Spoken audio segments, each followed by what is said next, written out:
Good morning everyone. আমি অপর্ণা। আজকে আবার একটা নতুন ব্লগ নিয়ে আপনাদের কাছে চলে এলাম। সকাল থেকে রাত পর্যন্ত মেয়েদের সংসারের প্রত্যেকটা কাজই ঠিকভাবে করতে হয়। 19 থেকে 20 হলেই কথা শুনতে হয়।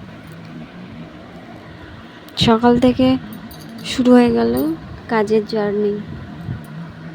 আমি সকালে আমার রান্না হয়, যেহেতু আমার বর সকালে আমার বর মানে তোমাদেরই দাদা সকালেই কাজে বেরিয়ে যায়, সুতরাং আমার সকালবেলায় রান্নাটা হয়ে যায়। সব থেকে বড়ো কাজ রান্না। বাড়ির আরও কাজ হয়ে যায়, ঘর মোছা যা আছে, বাসন টাসন মাজা হয়ে গিয়ে ঠাকুর ঘরের কাজ সেরে আমাকে তাড়াতাড়ি করে সকালবেলা রান্নাঘরে চলে আসতে হয়। তো রান্নার মধ্যে কালকে মাছ এনেছিল, ইলিশ মাছ ও পাবদা মাছ। সেটাই এখন ধুয়ে নিয়েছি ভালো করে, নুন হলুদ মাখিয়ে একদিকে কড়া গরম করেছি, করতে দিয়েছি, আর একদিকে ভাত বসিয়ে দিয়েছি। মাছ ভাজা বসিয়ে দিয়েছি, ইলিশ মাছ ভাজছি। পাবদা মাছ আর ইলিশ মাছ দুটোই করব।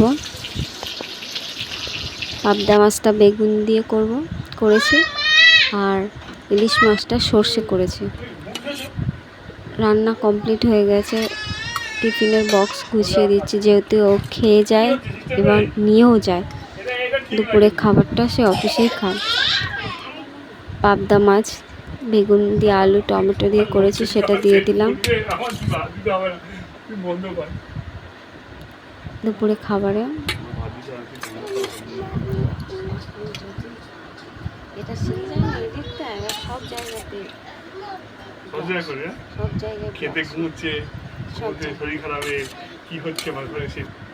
ভাত দিয়ে দিলাম টিফিন বক্সে। দুপুরে খাবার যেটুকু পরিমাণ লাগে সেটুকুই ওকে দিয়ে দিলাম টিফিন বক্সে।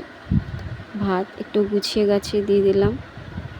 তাড়াতাড়ি করছি, আজকে একটু লেটে উঠেছি, সুতরাং তাড়াতাড়ি করে দিচ্ছি। অনেক ভাতও পড়ে গেছে, আর পুরো ভিডিওটাও করতে পারিনি। আর ভিডিও ক্যামেরাম্যান হলাম আমি সব কিছু করছি, রান্না করছি, ক্যামেরাও করছি। আমার ক্যামেরা ধরার কেউ নেই, সুতরাং ভুল ত্রুটি হলে একটু মানিয়ে গুছিয়ে নেবেন।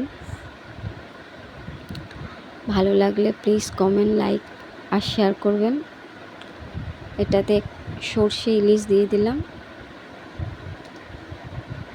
আমার বর ভাত কম খায়। Tiffin box ready.